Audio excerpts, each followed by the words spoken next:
துறையில் இருந்தால், ஒரு ஆசிரியர் துறையில இருக்கிறவங்க, ஆசிரியர்கள் எல்லாருமே அறிவானவர்கள் தான் இல்லையா? அந்த துறை சார்ந்த ஆசிரியர்கள் அந்த துறையில ஒரு நல்ல அறிவு பெற்றவர்களாக இருந்தா தான் ஆசிரியரா வர முடியும். ஆனாலும் பிள்ளைகளுக்கு சில ஆசிரியர்கள் மட்டும் பிடிக்குது.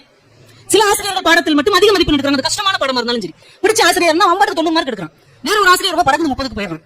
ஏன்னா அதே கணக்கு தானடா, ஆனா அந்த மிஸ் வேற, இந்த மிஸ் வேற. ஏன் அந்த மிஸ் என்ன மந்திர கோலம் வச்சிருக்காங்க? அவர்தான் சொன்னார், அந்த ஆசிரியர் அன்பாக நடத்துகிறார்.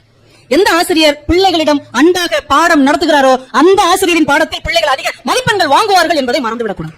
அப்பதான் ஆசிரியர் என்ன செய்வாங்க தெரியுமா? தனியா கூப்பிட்டு, ஏன் நீ படிக்கல? நேற்று அம்மாவுக்கு அப்பாவுக்கு சண்டை டீச்சர். அம்மா அப்பா சண்டை போட தான் செய்வாங்க. அது அவங்க வாழ்க்கை. உன் வாழ்க்கை நல்லா இருக்கணும்ல. நான் உங்ககிட்ட சண்டை போட்டேனா? எனக்கு உனக்கு பிரச்சனை இல்ல. என் படத்தை நீ படிச்சிருக்கணும்ல. அவங்க பாட்டு சண்டை போடுறாங்க. நீ படிச்சிரு, படிக்க சிரமமா இருந்தா சாயந்தரம் கூட கொஞ்சம் நேரம் பள்ளிக்கூடத்தில் இருந்து படி, நான் உனக்கு துணையாக இருக்கிறேன் என்று எந்த ஆசிரியர் சொல்கிறாரோ அவர் தான் உனக்கு தெய்வம். எத்தனை பேர் அப்படி 40 பேர் நம்ம கிளாஸ்ல இருக்காங்க. அந்த 40 பேருடைய நிறை குறைகளை, வாழ்க்கை சூழலை தெரிந்திருக்கிறோம்.